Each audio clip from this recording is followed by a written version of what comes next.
കേരള രാഷ്ട്രീയത്തിൽ സൈബർ ഇടങ്ങൾ വോട്ടർമാരുടെ മനസ്സിനെ സ്വാധീനിക്കുന്നതിൽ എത്രത്തോളം വലിയ പങ്കുവഹിക്കുന്നു എന്നതിന്റെ ഒടുവിലത്തെ ഉദാഹരണമാണ് പാലക്കാട് എം.എൽ.എ. രാഹുൽ മാങ്കൂട്ടത്തിനെതിരെ ഉയർന്നിരിക്കുന്ന പുതിയ വിവാദം.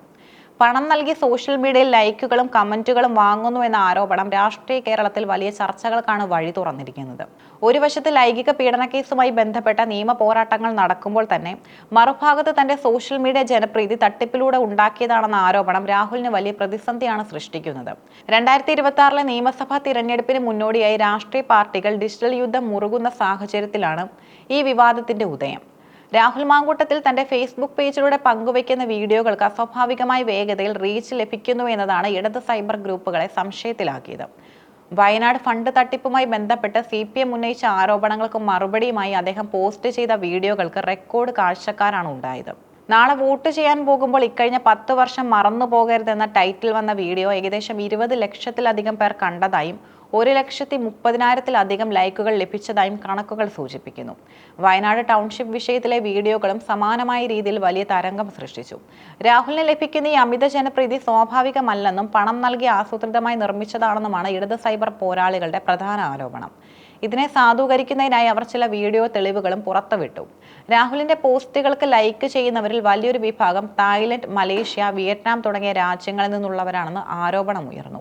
ഒരു മലയാളം വീഡിയോയ്ക്ക് കേരളത്തിന് പുറത്തു നിന്നും, പ്രത്യേകിച്ച് മലയാളം സംസാരിക്കാത്ത രാജ്യങ്ങളിൽ നിന്നും ഇത്രയധികം റിയാക്ഷനുകൾ വരുന്നത് ക്ലിക്ക് ഫാമിംഗ് ആണെന്ന് ഇവർ വാദിക്കുന്നു. പ്രൊഫൈൽ ഫോട്ടോയോ മറ്റു വിവരങ്ങളോ ഇല്ലാത്ത 100 കണക്കിന് അക്കൗണ്ടുകൾ രാഹുലിന്റെ വീഡിയോയ്ക്ക് കീഴിൽ നിരന്തരമായി ഇടപെടുന്നുണ്ടെന്നും സ്ക്രീൻഷോട്ടുകൾ സഹിതം ഇടത് കേന്ദ്രങ്ങൾ ആരോപിക്കുന്നുണ്ട്. സോഷ്യൽ മീഡിയയിൽ ഇത്തരം വലിയ തോതിലുള്ള പെയ്ഡ് പ്രൊമോഷൻ നടത്തുന്നതിന് വൻതുക ചെലവാക്കുമെന്നും ഇതിനുള്ള പണം എവിടെ നിന്ന് വരുന്നു എന്നതും ചർച്ചാ വിഷയമായി.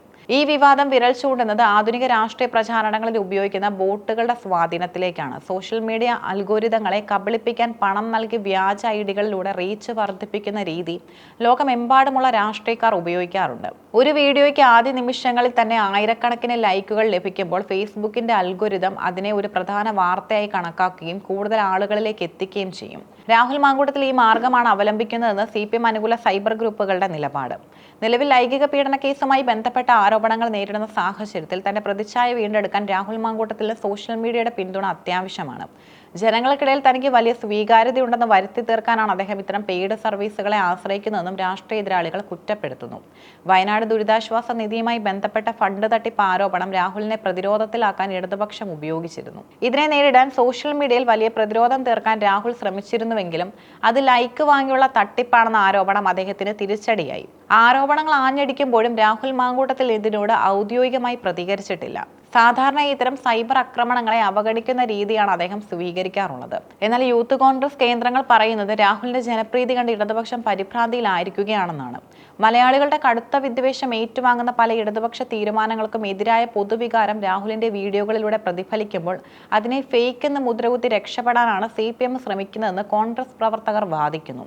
തായ്ലൻഡിൽ നിന്നും ലൈക്ക് വരുന്നത് ആർക്കും ചെയ്യാവുന്ന ഒരു പണിയാണെന്നും രാഹുലിനെ മോശക്കാരനാക്കാൻ എതിരാളികൾ തന്നെ പണം നൽകി ചെയ്യിപ്പിക്കുന്നതാകാം ഇതെന്നും ചിലർ സംശയം പ്രകടിപ്പിക്കുന്നുണ്ട്. സോഷ്യൽ മീഡിയയിലെ ലൈക്കുകൾ വോട്ടായി മാറുമോ എന്നതാണ് പ്രധാന ചോദ്യം. പഴയകാലത്ത് തെരുവുകളിലെ പ്രകടനങ്ങളും ചുവരെഴുത്തുകളും കണ്ടാണ് വോട്ടർമാർ ഒരു തരംഗം തിരിച്ചറിഞ്ഞിരുന്നതെങ്കിൽ ഇന്നത് സ്മാർട്ട് ഫോൺ സ്ക്രീനുകളിലെ ലൈക്കുകളിലേക്കും കമന്റുകളിലേക്കും ചുരുങ്ങിയിരിക്കുന്നു. കൃത്രിമമായി ഉണ്ടാക്കുന്ന ഇത്തരം ഹൈപ്പുകൾ നിഷ്പക്ഷമായി വോട്ടർമാരെ സ്വാധീനിക്കാൻ സാധ്യതയുണ്ട്. ഒരാൾക്ക് ഇത്രയും വലിയ പിന്തുണയുണ്ടോ എന്ന് കരുതി അദ്ദേഹത്തിന് വോട്ട് ചെയ്യാൻ ആളുകൾ പ്രേരിതരാകാം. അതുകൊണ്ട് തന്നെയാണ് ലൈക്കുകൾ വ്യാജമാണെന്ന് തെളിയിക്കാൻ എതിർപക്ഷം അത് നിലനിർത്താൻ സ്ഥാനാർത്ഥികളും ഇത്രയും അധികം മത്സരിക്കുന്നത്. രാഹുൽ മാങ്കൂട്ടത്തിനെതിരെയുള്ള പെയ്ഡ് ലൈക്ക് ആരോപണം കേരളത്തിലെ ഡിജിറ്റൽ രാഷ്ട്രീയത്തിന്റെ ഇരുണ്ട വശങ്ങളെയാണ് വെളിപ്പെടുത്തുന്നത്. അത് പണം നൽകി വാങ്ങിയതാണോ അതോ സ്വാഭാവികമായി ഉണ്ടായതാണോ എന്നത് സാങ്കേതികമായി പരിശോധിച്ചാൽ മാത്രമേ വ്യക്തമാകൂ. എന്നാൽ വരാനിരിക്കുന്ന നിയമസഭാ തിരഞ്ഞെടുപ്പിന്റെ ഫലം സോഷ്യൽ മീഡിയയിലെ ഓരോ ചലനവും സൂക്ഷ്മമായി നിരീക്ഷിക്കപ്പെടുമെന്നും വ്യക്തിഹത്യയും ആരോപണ പ്രത്യാരോപണങ്ങളും സൈബർ ഇടങ്ങളിൽ ഇനിയും ശക്തിപ്പെടുമെന്നും ഈ സംഭവം അടിവരയിടുന്നു. രാഹുൽ മാങ്കൂട്ടത്തിൽ നേരിടുന്ന നിയമപരമായ വെല്ലുവിളികൾക്കൊപ്പം ഈ സൈബർ വിശ്വസ്തതയുടെ പോരാട്ടം കൂടി അദ്ദേഹം എങ്ങനെ മറികടക്കുമെന്നതും കണ്ടറിയേണ്ടതാണ്. രാഷ്ട്രീയ പ്രവർത്തകർ ഡിജിറ്റൽ ക്ലീൻ ഇമേജ് സൂക്ഷിക്കേണ്ടതിന്റെ അനിവാര്യതയിലേക്കാണ് ഈ തർക്കങ്ങൾ വിരൽ ചൂണ്ടുന്നത്.